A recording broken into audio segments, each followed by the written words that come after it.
Queridos irmãos e amigos, desejo que a paz do Senhor Jesus esteja sobre cada vida e em cada coração. Gostaria de trazer hoje uma breve reflexão para as nossas vidas no texto bíblico que se encontra em 2 Coríntios, segunda epístola de Paulo aos Coríntios, capítulo 5, versículos 18 e 19.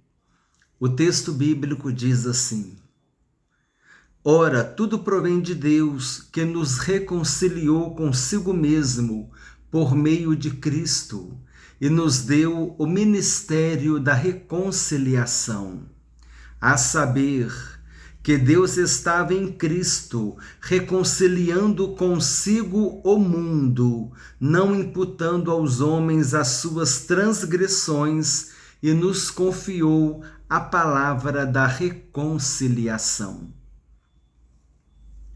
Nesse texto, Paulo diz, primeiro ele fala de uma experiência pessoal dele, quando ele diz que Deus nos reconciliou consigo mesmo por meio de Cristo e nos deu o ministério da reconciliação. Aqui Paulo está falando dele, da experiência que ele teve com Cristo, com Jesus Cristo lá a caminho, quando ele estava a caminho de Damasco, com as autorizações para perseguir os cristãos daquela localidade. Ele estava com autorização para perseguir os cristãos. E então ali ele teve uma experiência com Cristo.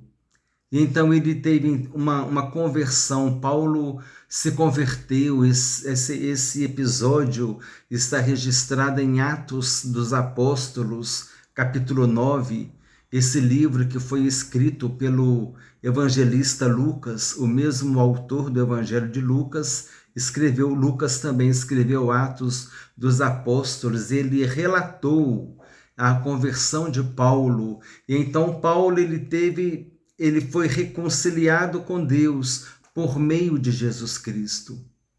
Ele que estava separado de Deus, perseguindo a igreja, agora ele teve uma experiência com o Senhor Jesus Cristo. E então ele agora está escrevendo aos Coríntios, dizendo que tudo provém de Deus e que ele recebeu o ministério da reconciliação. O que é, irmãos, o ministério da reconciliação?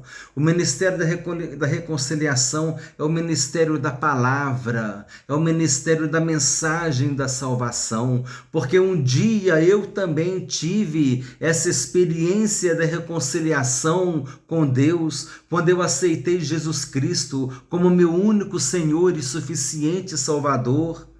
Então eu recebi o perdão dos meus pecados, a culpa dos meus pecados foi paga por Jesus na cruz do Calvário, e Ele tem poder para perdoar os meus pecados, para dizer: tu és inocente, porque a tua culpa eu paguei lá na cruz.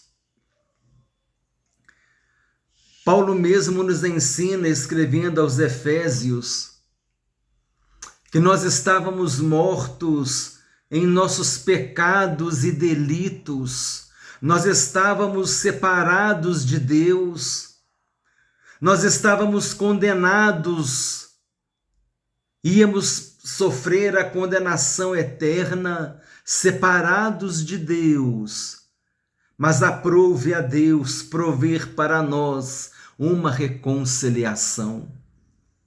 E aqui Paulo diz: a saber que Deus estava em Cristo, reconciliando consigo o mundo, não imputando aos homens as suas transgressões, e nos confiou a palavra da reconciliação. E neste momento nós estamos também com a palavra da reconciliação, dizendo para você, meu amigo, minha amiga, que em Cristo, Deus estava reconciliando consigo o mundo aqui nesse sentido. A palavra mundo na Bíblia tem diversos sentidos, mas aqui nesse sentido, o mundo tem o significado de humanidade. Jesus morreu por todos nós, pela humanidade, para nos dar o perdão e a salvação e a vida eterna, para nos livrar da condenação, para nos dar o perdão dos nossos pecados.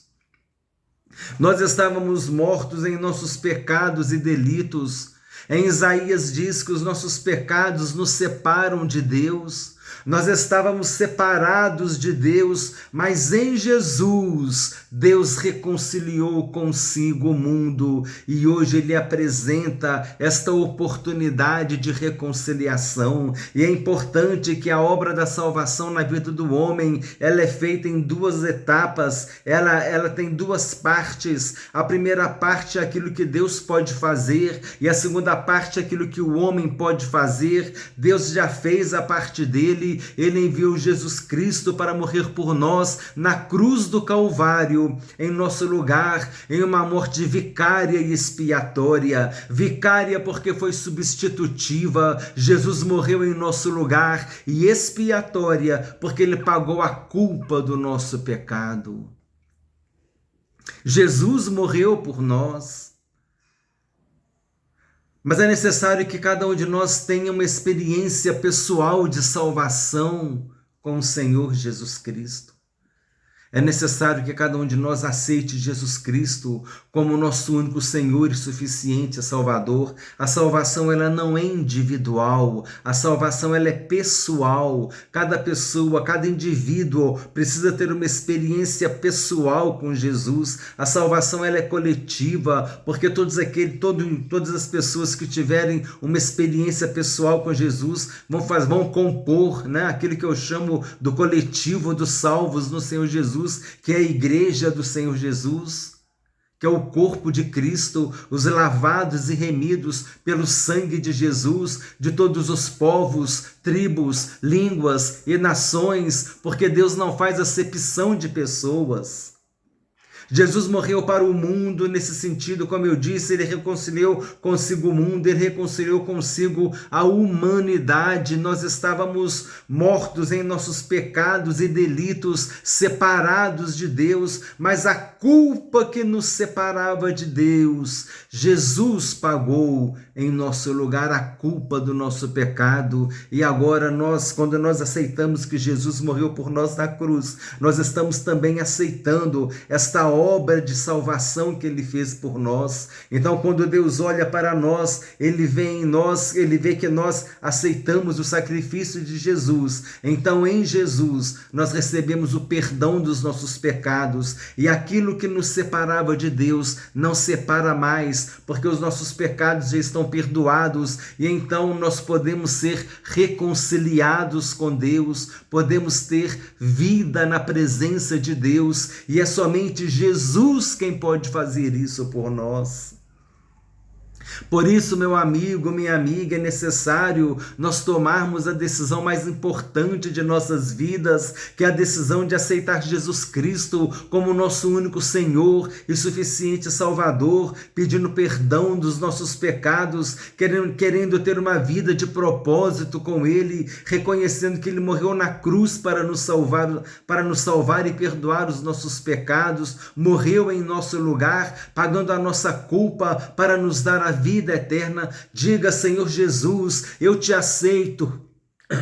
Senhor Jesus, eu te aceito como meu único Senhor e suficiente Salvador. Eu aceito que o Senhor morreu na cruz do Calvário para me salvar. Eu aceito que o Senhor morreu na cruz para perdoar os meus pecados. E eu sei que somente o Senhor pode me dar o perdão dos pecados e a vida eterna. Jesus disse: para as minhas ovelhas eu dou a vida eterna. Você é ovelha de Jesus? Faça uma reflexão sincera e veja se você é ovelha de Jesus. Se não, se você sentir no teu coração que ainda não é, diga: Senhor Jesus, eu faço do Senhor o meu bom pastor, o bom pastor que dá a vida pelas ovelhas. E Jesus disse: eu sou a porta, aquele que entrar por mim será salvo. Aceita hoje Jesus como teu único Senhor e suficiente Salvador. Desejo que Deus te abençoe ricamente, em nome do Senhor Jesus Cristo.